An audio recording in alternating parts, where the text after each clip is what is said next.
Donc on continue notre travail de déchiffrage de ce premier mouvement du concerto en la mineur de Bach. On va prendre à la mesure 72, le deuxième temps. Donc tu vois que tu as une noire liée à 3 doubles. Il s'agit d'être assez économe d'archer pour ne pas dépasser le milieu. Comme ça tu seras à la bonne place pour jouer la suite. Donc vraiment pas trop de vitesse. Tu vois que là on a un démanché en troisième position qui pourrait être un peu problématique. C'est le démanché sur le ré dièse premier doigt. Donc ça, pour bien l'ancrer dans ta tête, on va le travailler avec un doigt guide. Donc ici, en l'occurrence, notre doigt guide, ça va être notre troisième doigt. Pourquoi? Parce qu'en fait, le doigt guide, c'est toujours la dernière note qui précède le démanché. Donc là, en l'occurrence, c'est le La sur la corde de Mi, donc troisième doigt, en poussant. Donc ce doigt-là, cette note-là, on va la convertir en note de troisième position. Donc le La, le troisième doigt sur la corde de Mi. En troisième position, qu'est-ce que ce serait? Ce serait donc un Do. On va travailler déjà le déplacement La-Do. Et une fois que ça c'est bien su, on va rajouter une note intermédiaire pour être sûr de bien placer le Ré dièse. Donc on va rajouter un Si deuxième doigt bien collé au Do. Et après on mettra notre Ré premier doigt. Donc je répète, ça fait ça. Tu vois que quand tu as les 3 doigts posés, Do, Si, Ré dièse en troisième position, ils sont vraiment tous les 3 bien collés. Je te fais placer le Si vraiment pour que tu repères vraiment l'écart qu'il y existe entre le 1 et le 3. Après, évidemment, il s'agit d'enlever la note intermédiaire Si, et on fait directement La, Do et Ré. Et après, on enlève toutes les notes qui sont superflues, c'est-à-dire le doigt guide et la note intermédiaire. Donc on n'a plus que les notes du texte, les notes en noir. Et là, tu vois que tu connais le chemin. Voilà, c'est vraiment le principe du doigt guide, c'est te montrer le chemin pour te déplacer plus facilement sur ton manche. Donc ensuite, sur le deuxième temps de la mesure suivante, on a... L'idée, c'est si tu peux, ce serait vraiment bien que tu gardes 1 et 3 posés et que tu viennes coller ton quatrième doigt, le Do. Mais pour ça, pour que ce soit vraiment juste, il faudra que tu vises avec... Vraiment, c'est le bout du doigt, du quatrième doigt qui va toucher la corde et pas le gras du doigt. Sinon, si c'est le gras du doigt, ta note, elle sera fausse, elle sera trop haute. Donc, vraiment, tu vises avec le bout du doigt. Donc, on arrive ensuite à la ligne suivante. On a cette gamme qui monte.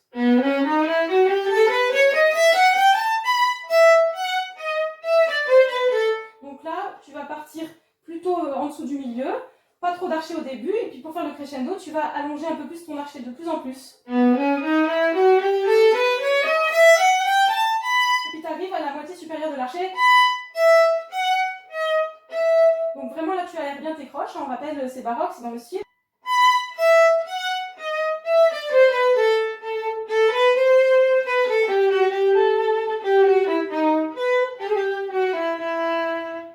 Alors là, on a à nouveau un démanché, à nouveau un déplacement à travailler. Donc le dernier doigt qui précède le démanché, le dernier doigt posé qui précède le démanché, c'est le premier doigt sur la corde de Ré. Donc en première position, c'est ta Mi. Ce doigt-là, on va l'amener en troisième position. Donc premier doigt sur la corde de Ré en troisième position, ce sera un Sol. Donc on travaille déjà ce déplacement. Et après, on voit que donc là, on a un premier doigt et on veut aller au troisième doigt. Donc on va poser la note intermédiaire, le La, qu'on pourra même vérifier avec la corde à vide. Et après, Si, troisième doigt. Donc si je te fais l'enchaînement, ça fait... Voilà, donc tu travailles bien ça pour bien repérer la distance entre 1 et 3. Et après, tu peux travailler bien sûr sans la note intermédiaire. Et après, notre travail là, dans cette page particulièrement, tu as ce type de motif là.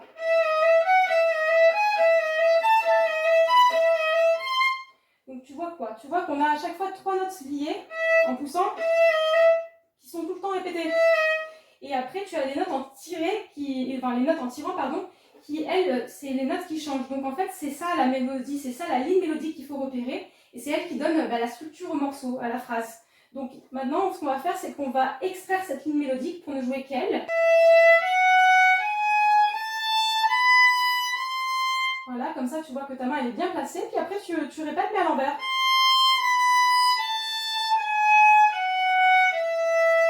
Le fait de travailler ça juste justesse à l'endroit, à l'envers, ça permet vraiment d'être sûr qu'on a les doigts qui sont qu'on a la mémoire de la distance entre les doigts. Après, on rajoute les notes qui vont autour. Tu vois que je suis plutôt vers la pointe là. Et on essaye vraiment les notes qui sont répétées de les faire assez légères, elles ne sont pas importantes. Pareil, tu vois, pour la phrase suivante, on va extraire la ligne mélodique, donc ça va faire... Et après, on rajoutera les motifs qui sont répétitifs. Pareil, la suite. Donc, on va faire la ligne mélodique. Voilà, à l'endroit, à l'envers, mais maintenant, je pense que tu as compris. Il faut qu'on joue notre ligne mélodique, toujours.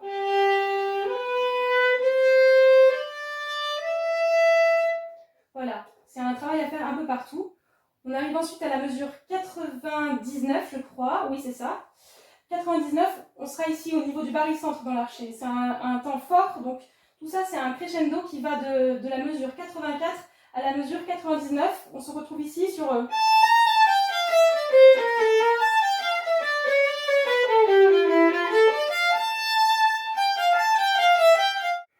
Voilà, donc ne t'éloigne pas trop, va pas trop te perdre à la pointe. Ici, tu seras plus à l'aise, ce sera plus cohérent musicalement si tu restes plutôt dans la première partie de l'archet. Alors là, c'est un des deux derniers doigts guides sur lequel je vais attirer ton attention parce qu'il est un peu délicat. C'est à la mesure 104. On a dit donc que les doigts guides, c'est les derniers doigts posés avant un changement de position. Or là, tu vois que la note qui précède le changement de position, c'est une corde à vide. Donc c'est pas grave, on va prendre le doigt encore avant la corde à vide. Et donc c'est un premier doigt, c'est le Fa. Donc ce premier doigt, il va nous emmener donc en seconde position, puisqu'il y a un Ré deuxième doigt sur la corde de La, c'est de la seconde position. On travaille notre déplacement Fa-Sol.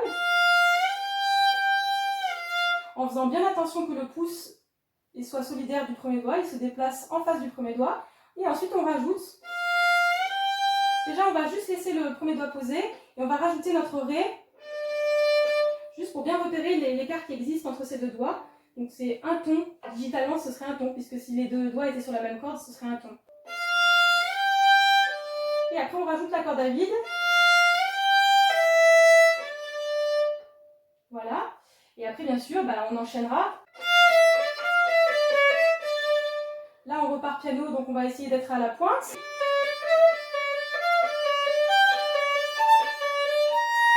Donc tu vois là, j'ai profité de ces notes. J'essaye de petit à petit me déplacer vers le talon assez subtilement. Pour vraiment le si, je l'attaque au talon. Pareil. Talon.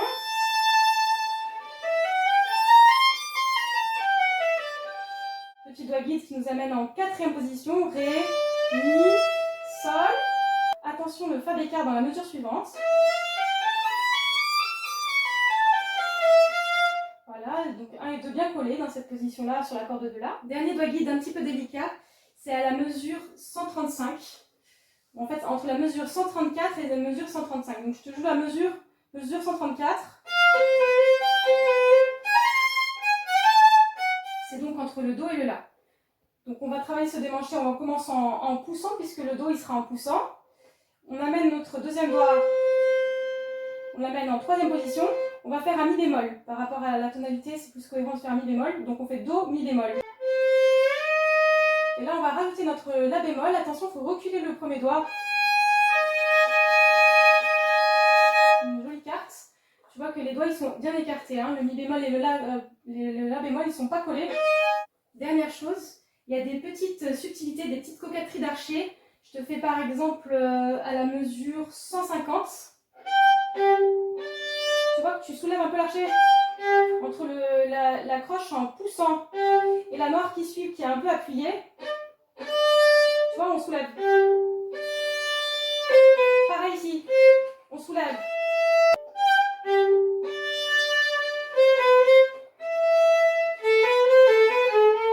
Voilà, c'est des petites coquetteries comme je dis, il y en a un petit peu partout dans la pièce. C'est ces petites croches qui sont poussées. Et juste après, tu as une note un peu plus appuyée, un peu plus posée, en tirant, bah, on soulève l'archet, on allège un petit peu. Mais ça devrait venir. Écoute-le bien, il y a des super jolies versions de ce concerto sur YouTube. Écoute, forme ton oreille et forme ton goût. Il faut vraiment que tu aies l'idée de ce que tu as envie d'entendre toi. Donc voilà, j'espère que ça t'aidera et puis bah, bon courage, à bientôt.